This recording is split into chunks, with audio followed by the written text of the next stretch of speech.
And so we're giving ourselves permission to go straight to the center of the heart. Full joy is already with us. Full joy is already within us. Non-separateness is the reality. So full joy is our own nature. It is our own true name. And we're letting go of anything that blocks our direct felt connectedness and awareness of full joy.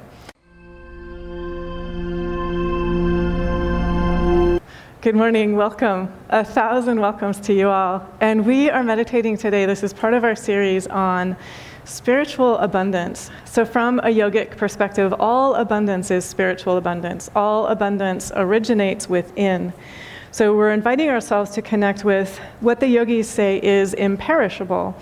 So I'm inviting us to connect with that energy of the imperishable and also energize. Today's meditation topic is full joy. So connecting with the energy of the imperishable within ourselves and energizing full joy. And there's some stories, there's some scriptures, there's some teachings and invitations to connect with full joy.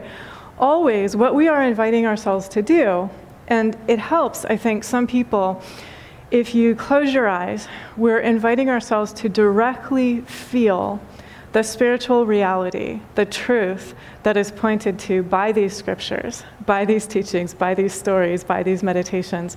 Always the teachings, the scriptures, the stories, the meditations, they are offered as entry points. So they are invitations for each of us to enjoy what we began with at the outset. And so for anyone who joined midstream, I shared a teaching from Swami Shankarananda. He says, go straight to the center of the heart. At the center of the heart is the source of the universe. And so without asking questions about how do I do that, just close your eyes and say, I'm giving myself permission to go straight to the center of the heart. At the center of the heart is the source of the universe. So I'm about to put names on what we find, which is beyond names when we go to the center of the heart.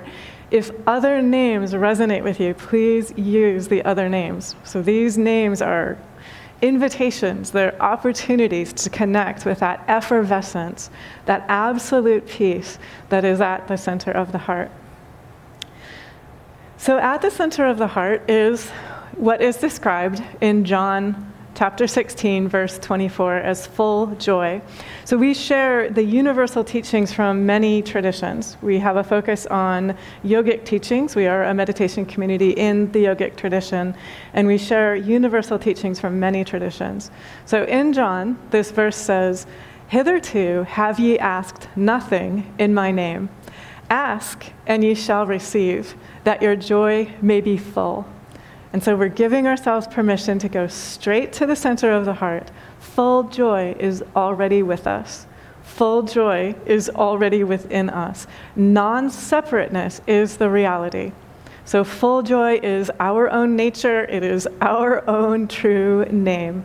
And we're letting go of anything that blocks our direct felt connectedness and awareness of full joy. The Bhagavad Gita offers a similar invitation. This is in chapter 4, verse 30. Liberate yourself from all impurities. Becoming immersed in joy, attain to the state of the eternal Brahman.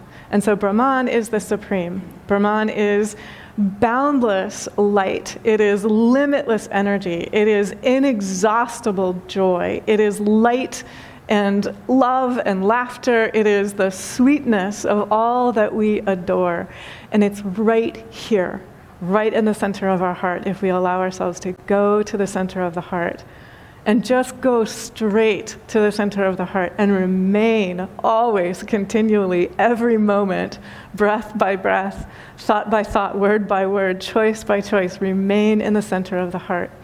In the center of the heart, when we allow ourselves to connect with the source of the whole universe, what we will find is we are always in a flowing field of what the yogis call the imperishable. So the imperishable is the eternal. It's the immortal. It's inexhaustible. It is effervescent. It is completely steady and strong. It is unwavering, unbroken wholeness and light generosity, ingenuity, inventiveness. And that is within us and with us always. Hello, I am Acharya Kashi, a spiritual teacher and a student of Swami Nityananda at Awake Yoga Meditation. If you love being inspired, uplifted, encouraged, and on fire for inner transformation, like, subscribe, and follow. So when we go to the center of the heart, that's what we discover. And then what happens when we're in contact with that source of the whole universe, anything that we need in time and space will arise. And it arises naturally, according to where we are in time and space, according to what our talents are, according to what our skill set is. So I can give you an example. A couple of months ago, I talked to someone who's an engineer, already highly educated, has a master's degree, has a great job, and is working on a PhD in physics. Acquiring a PhD in physics in time and space takes some time. And so this is just to say he's already got within him that potentiality. He's already got that sense of passion. He's already got that sense of purpose. He's got that sense of dedication. And that is what will carry him through step by step. He still has to take the classes. He still has to do the research. He still has to do the practicum if his program requires that kind of practical experience. And so being in contact with the imperishable just helps you continually know, okay, here's my next step forward in time and space. And we can take that next step forward, whatever it is, with a sense of humor, with a sense of joy, with a sense of venturesomeness, with a sense of courage, with a sense of there's always this inexhaustible inner strength within ourselves. So we're inviting ourselves to connect with that always. And then no matter what we are experiencing, we have this sense of humor. So I have a little funny story to share with you. Friday in the evening, I read these scriptures about going straight to the heart, asking that your joy may be full, becoming immersed in joy, attain to the state of the eternal Brahman. Saturday, I walk outside, and there's this little fig, like this little ripe fig on this little fig tree outside. And I notice, oh, it's a ripe fig, and the ants have discovered the ripeness of the fig also. So I say, okay, I need to pick this ripe fig because the ants are crawling around the surface of this ripe fig. I pick the fig, and I lovingly place the fig in a bowl of water. And so the ants kind of float away. The ants that are on the surface float away. And then I lovingly pour that out, so the ants are fine. They can run away, and they're not on the fig. And then I notice there's one little ant that has gone straight to the heart of the fig. So that's what each of us is invited to do. We are invited to be not on the surface of the fig, because then the waters of life come and we're brushed off. If we want that divine sweetness, which is with us and within us always, go straight to the heart of the fig. Allow yourself to be immersed fully in that heart, that pure heart energy. And so that's what we're inviting ourselves to do.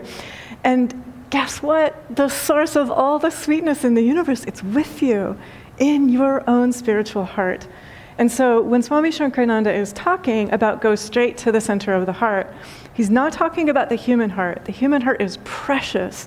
It is so beautiful, so beloved, also so breakable, and likely has acquired a few bruises if you're here and you're a human.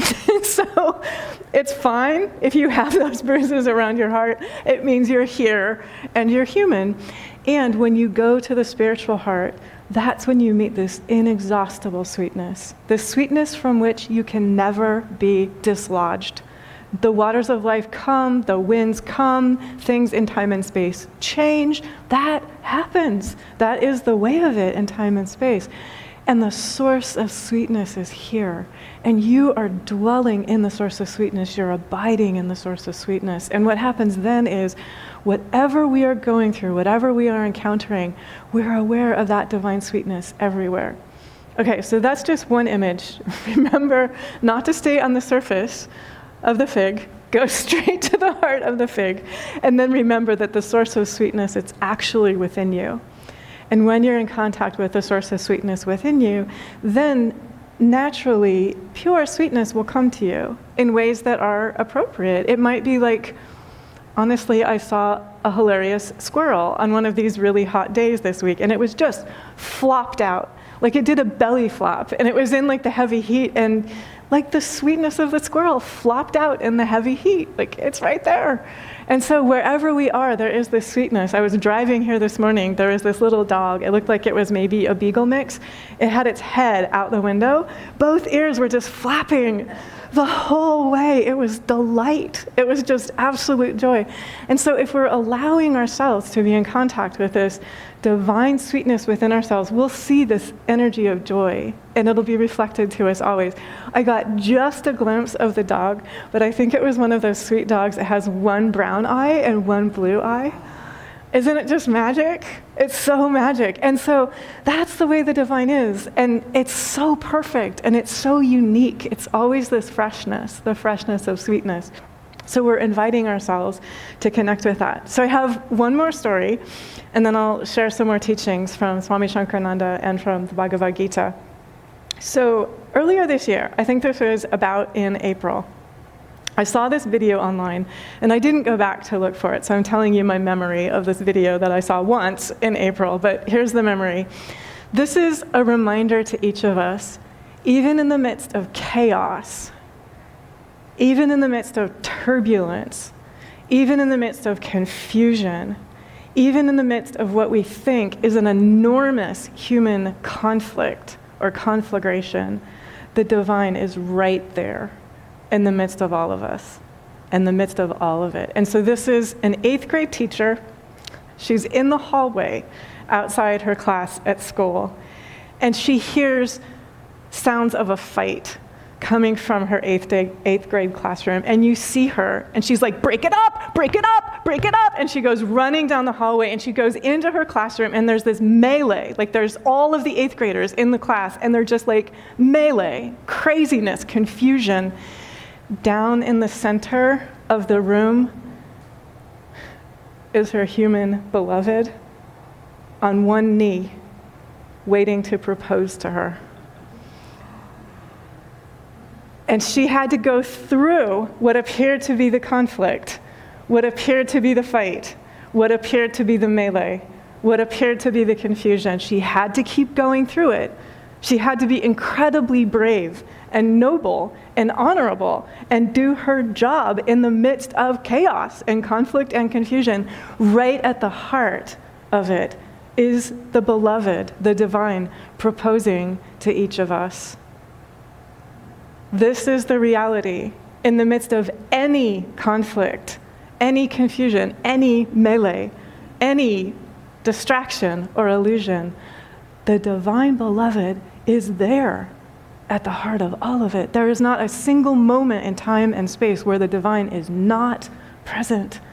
And so we have to be incredibly vigilant and courageous and keep our sense of humor and be noble and honorable and brave and willing to be faithful and steady, fulfilling our roles in time and space, remembering at the center of all of it is pure love, waiting to greet us, waiting to embrace us, waiting to unite itself with us. And it's also important to note in this story that I'm telling, this is a human beloved responding to a human beloved.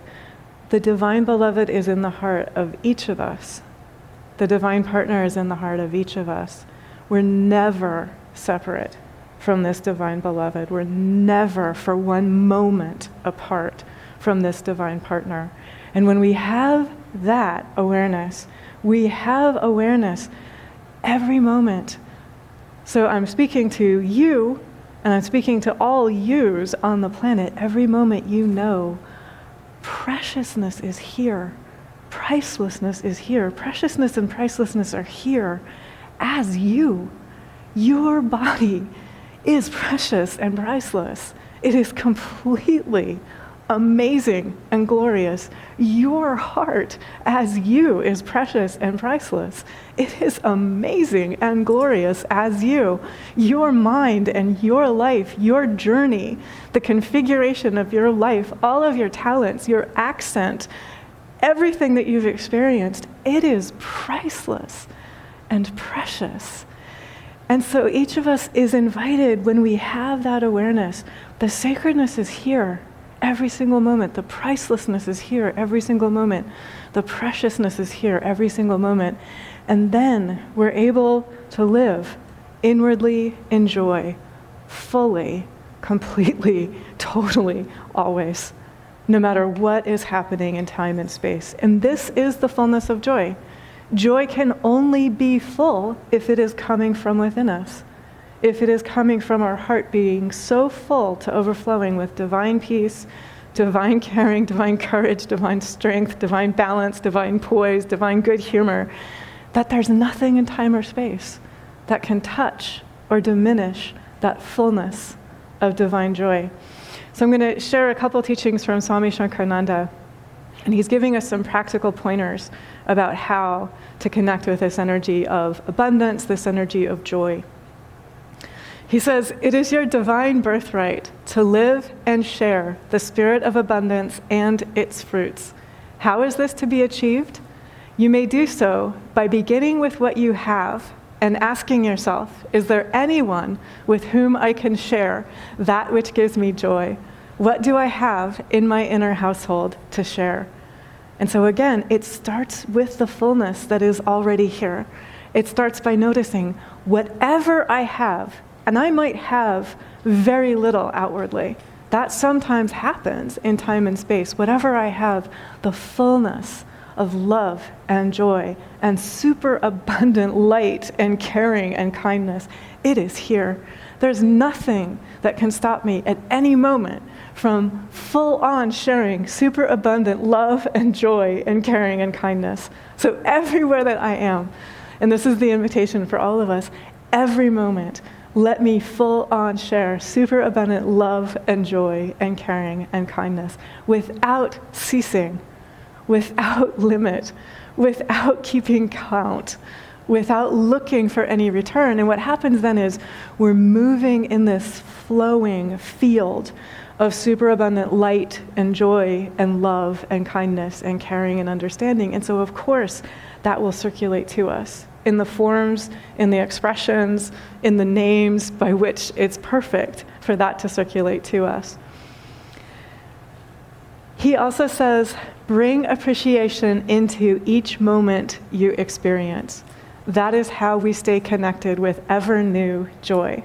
So the divine is ever new joy, and every moment, if you are saying, in this moment, I'm opening to notice what is the ever new joy that is right here already. How may I revel in that? How may I appreciate that beyond measure? And then what happens is you're actually, if you keep going deeper, and you keep going deeper, and you keep asking, how may I feel even more deeply and clearly and directly ever new joy? How may I bring even more appreciation? What happens is you will be with the source of ever new joy. You will be with the source of appreciation.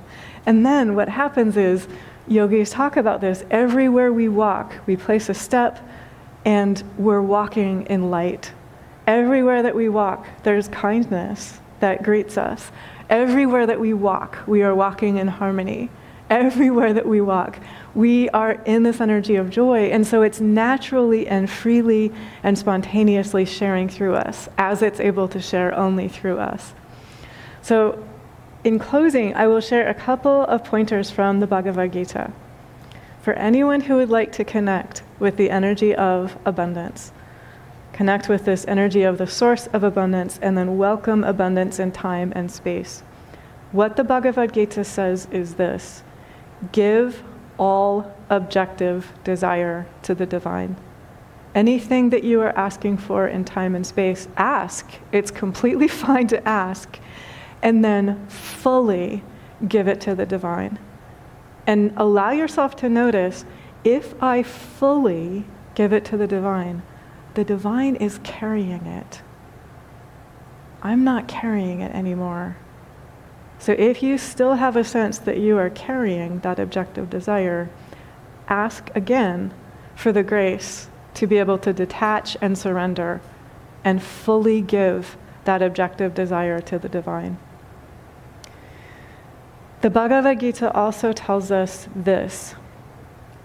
It's the same teaching we've been meditating on this entire time, but I'm using this image because it's from the Gita and it's very pure, it's very potent and freeing.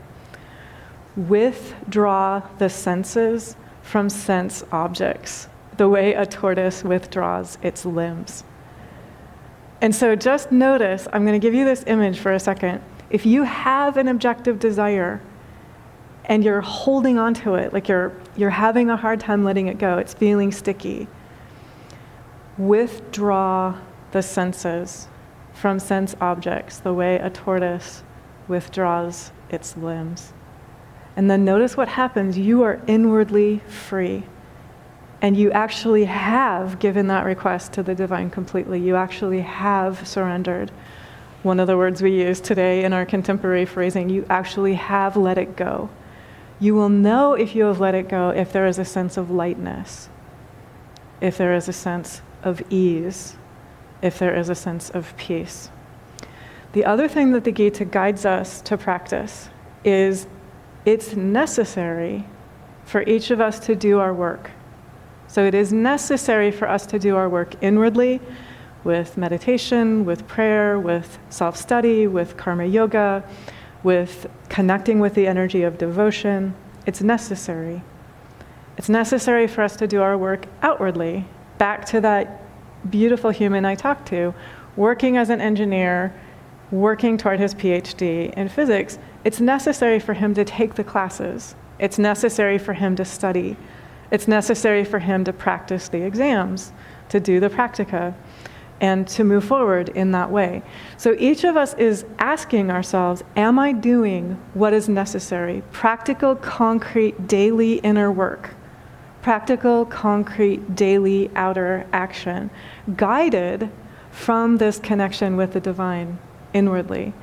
And if I am doing that, if I am humanly and divinely doing everything that I can possibly do, then by grace, give it to the divine and allow the divine to bring fullness, to bring completeness, to carry it.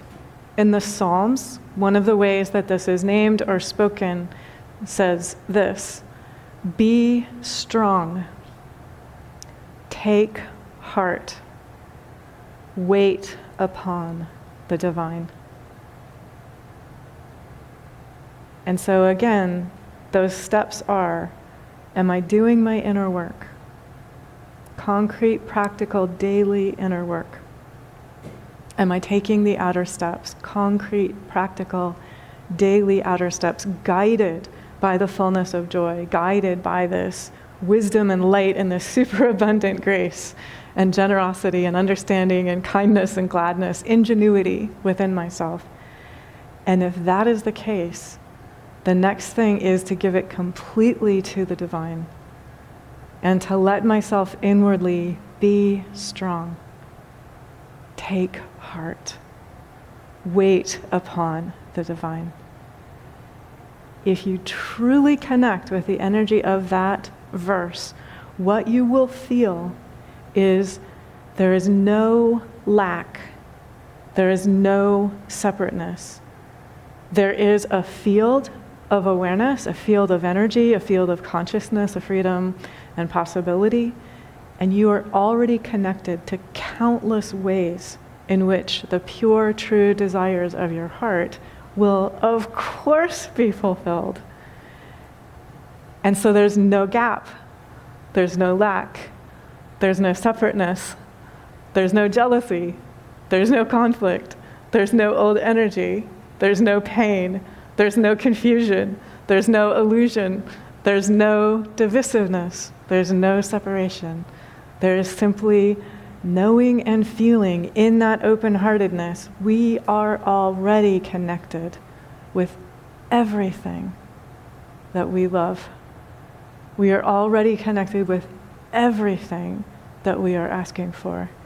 And so step by step, moment by moment, thought by thought, choice by choice, we love ourselves forward with courage, with wisdom, with strength, with skill, in full joy.